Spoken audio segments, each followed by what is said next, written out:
So before I begin today, I must address the humanitarian crisis in Gaza. What we are seeing every day in Gaza is devastating.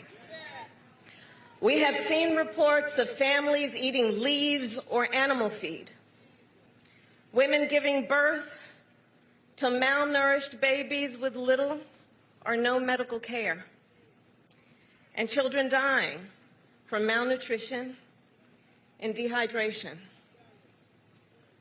As I have said many times, too many innocent Palestinians have been killed.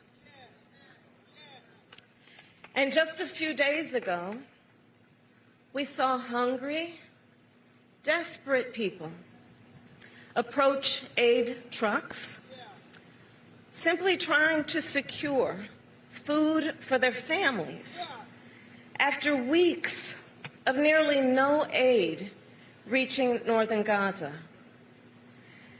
And they were met with gunfire and chaos.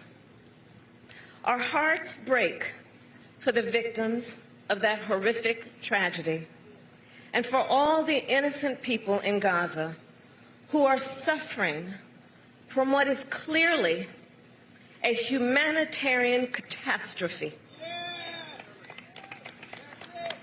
People in Gaza are starving. The conditions are inhumane. And our common humanity compels us to act. As President Joe Biden said on Friday, the United States is committed to urgently get more life-saving assistance to innocent Palestinians in need. Yesterday, the Department of Defense carried out its first airdrop of humanitarian assistance, and the United States will continue these airdrops.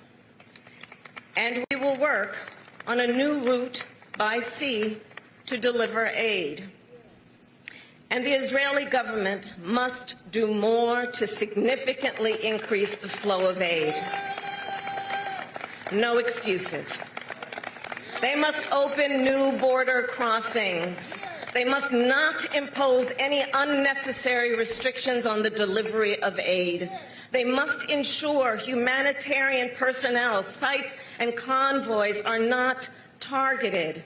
And they must work to restore basic services and promote order in Gaza so more food, water, and fuel can reach those in need. As I have said repeatedly since October 7, Israel has a right to defend itself. And President Joe Biden and I are unwavering in our commitment to Israel's security. Hamas cannot control Gaza.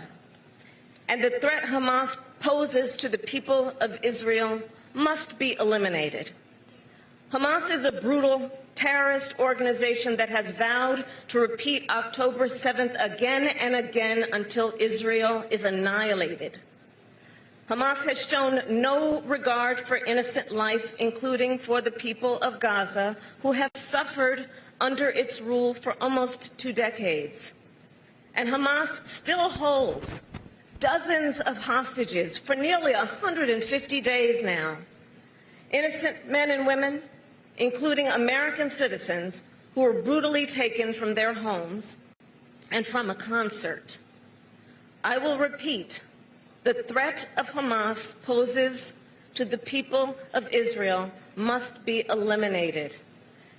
And given the immense scale of suffering in Gaza, there must be an immediate ceasefire. For at least the next 6 weeks, which is what is currently on the table. This will get the hostages out and get a significant amount of aid in. This would allow us to build something more enduring, to ensure Israel is secure, and to respect the right of the Palestinian people to dignity, freedom, and self-determination. Hamas claims it wants a ceasefire. Well, there is a deal on the table. And as we have said, Hamas needs to agree to that deal. Let's get a ceasefire. Let's reunite the hostages with their families. And let's provide immediate relief to the people of Gaza.